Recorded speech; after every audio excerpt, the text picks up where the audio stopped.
पुढची बातमी पाहूयात। एमपीएससी पेपर फुटी, एमएसटी सीईटी घोटाळा आणि टीईटी परीक्षा रद्द करा या मागण्यांसाठी अहिल्यानगर संभाजी ब्रिगेडच्या वतीनं अहिल्यानगर जिल्हाधिकारी कार्यालयासमोर धरणं आंदोलन सुरू करण्यात आले। यावेळी जागरण गोंधळ घालत आणि जोरदार घोषणाबाजी करत संभाजी ब्रिगेडनं जिल्हाधिकारी कार्यालय परिसर दणाणून सोडला।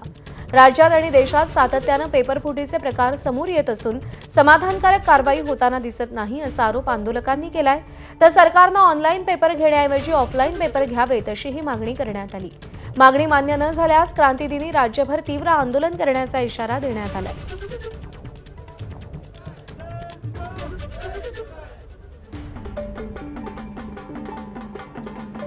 संभाजी ब्रिगेडच्या वतीनं अहिल्यानगरच्या जिल्हाधिकारी कार्यालयासमोर जे आहे धरणे आंदोलन आणि जागरण गोंधळ आंदोलन सुरू करण्यात आलेलं आहे। एमपीएससीतील पेपर फुटी असेल, त्याचबरोबर एमएसटी सीईटीचा घोटाळा असेल, तसेच टीईटी परीक्षा जी आहे तर ती रद्द करावी या मागणीसाठी खरं तर संभाजी ब्रिगेडनं हे आंदोलन सुरू केलेलं आहे। आपल्यासोबत आंदोलक आहेत, त्यांच्याशी खरं तर आपण बोलणार आहोत। काय काय मुद्दे घेऊन आपण आंदोलन सुरू केलंय, काय भूमिका आहे? एमपीएससी मध्ये मध्यंतरी पेपर फुटला, त्यावर पुराव्यासह कोर्टात तक्रार झालेली आहे, म्हणजे तो पेपर फुटला हे स्पष्ट आहे। सीईटीचा पेपर फुटला हे स्पष्ट आहे।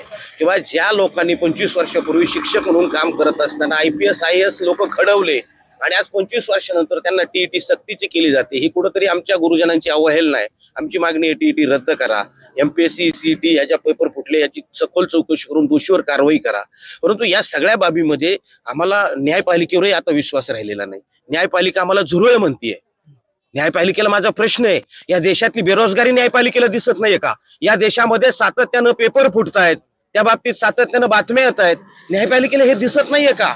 न्यायपालिका आम्हाला झुरळ म्हणतीये। होय, आम्ही झुरळच आहोत, परंतु ह्या झुरळांच्याही ज्या समस्या आहेत त्याचाही कुठेतरी विचार व्हावा आणि त्या निमित्तानं आम्ही या न्यायपालिकेही समोर आणि जिल्हाधिकाऱ्यांच्या माध्यमातून प्रशासनाच्याही समोर आमची ही भूमिका मांडतोय की कुठेतरी आम्हाला या बाबतीत न्याय द्यावा।